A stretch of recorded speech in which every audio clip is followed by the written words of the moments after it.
त्रिदलं त्रिगुणाकारं त्रिनेत्रं च त्रियायुधं त्रिजन्म पापसंहारं एकबिल्वं शिवार्पणम् त्रिशाखैः बिल्वपत्रैश्च अच्छिद्रैः कोमलैः शुभैः तव पूजां करिष्यामि एकबिल्वं शिवार्पणम् कोटिकन्या महादानं तिलपर्वतकोटयः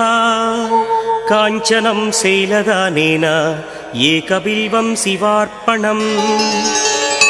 काशीक्षेत्रनिवासं च कालभैरवदर्शनं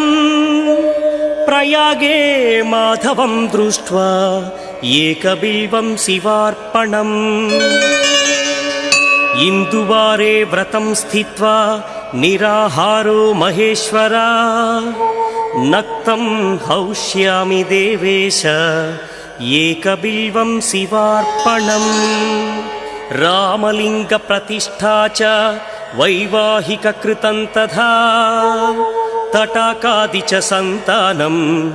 एकबिल्वं शिवार्पणम् अखण्डबिल्वपत्रं च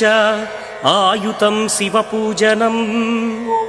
कृतं नाम सहस्रेण एकबिल्वं शिवार्पणम् उमया सह देवेश नन्दिवाहनमेव च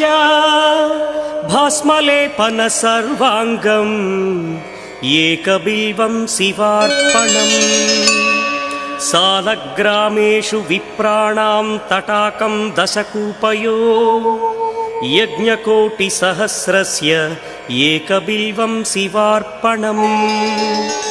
दन्तिकोटिसहस्रेषु अश्वमेधशतक्रतौ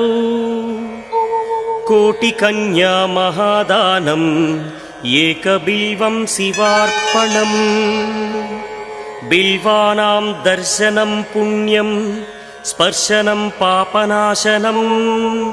अघोरपापसंहारम् एकबिल्वं शिवार्पणम् सहस्रवेदपाठेषु ब्रह्मस्थापनमुच्यते अनेकव्रतकोटीनाम् एकबिल्वं शिवार्पणम् अन्नदानसहस्रेषु सहस्रोपनयनं तथा अनेकजन्मपापानि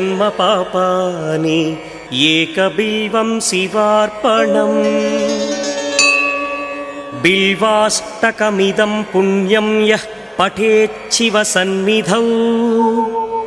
शिवलोकमवाप्नोति